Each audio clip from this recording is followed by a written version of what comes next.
Baru 1 jam tiba di kampung halaman guna melepas rindu, pria ini tewas ditikam keponakan sendiri. Korban rupanya ditusuk oleh keponakannya sendiri yang diketahui ternyata pelaku malah salah sasaran.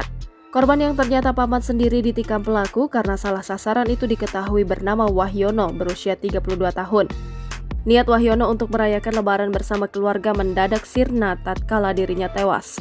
Diketahui Wahyono baru saja tiba di kampung halamannya yang berada di Selawi, Tegal, Jawa Tengah.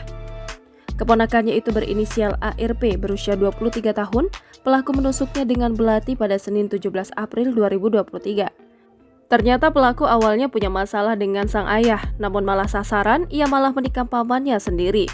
Sempat dilarikan ke rumah sakit, Wahyono pun tewas lantaran kehabisan banyak darah di perjalanan. Di rumah duka, terlihat tetangga dan beberapa sanak saudara berbelasungkawa atas peristiwa tersebut. Adapun pihak keluarga korban masih syok dan berduka sehingga enggan ditemui atau dimintai keterangan awak media. Namun ayah pelaku, yang adalah kakak dari korban bernama Rosici, berkenan menemui awak media.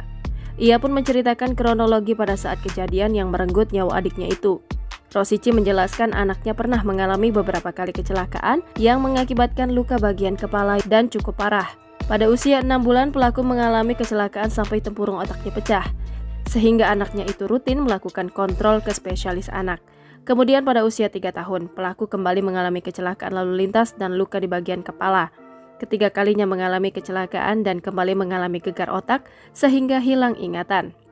Karena kecelakaan yang berulang dan mengenai bagian kepala pada tahun 2007, syaraf bagian otak pelaku kena, sehingga sempat masuk rumah sakit dan mendapat perawatan.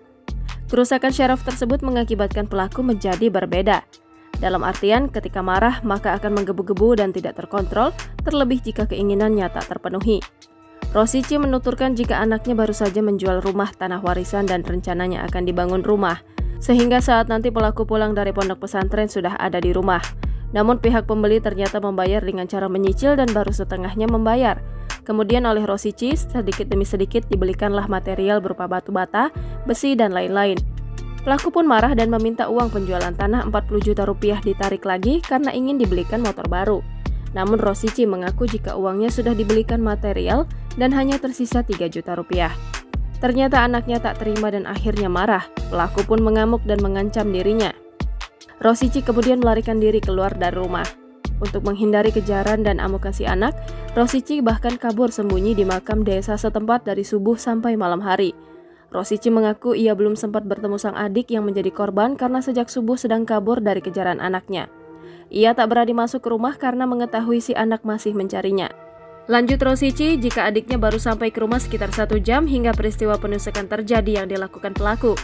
Menurut Rosici, seharusnya sasaran pelaku adalah dirinya, namun yang malah jadi korban adalah adiknya atau paman dari pelaku. Diketahui korban ditusuk oleh pelaku di bagian dada menggunakan pisau belati. Adapun saat kejadian, korban yang adalah paman dari pelaku sedang ada di belakang rumah. Kemudian korban mengetahui keponakannya itu datang yang sedang mengamuk mencari ayahnya.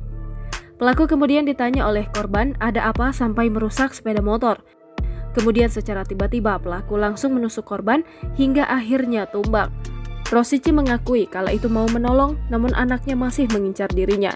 Rosici menyebut jika belati hampir mengenai lehernya, tapi ia masih bisa mengelak dan kabur menjauh dari rumah. Di sisi lain, Kasat Reskrim Polres Tegal AKP Foni Fariski menuturkan jika pelaku langsung berhasil diamankan. Hal itu dikarenakan saat kejadian ada anggota Polres Tegal yang sedang berada di sekitar TKP. Sementara untuk motif dari pelaku, sampai saat ini masih dalam penyelidikan dan pendalaman lebih lanjut.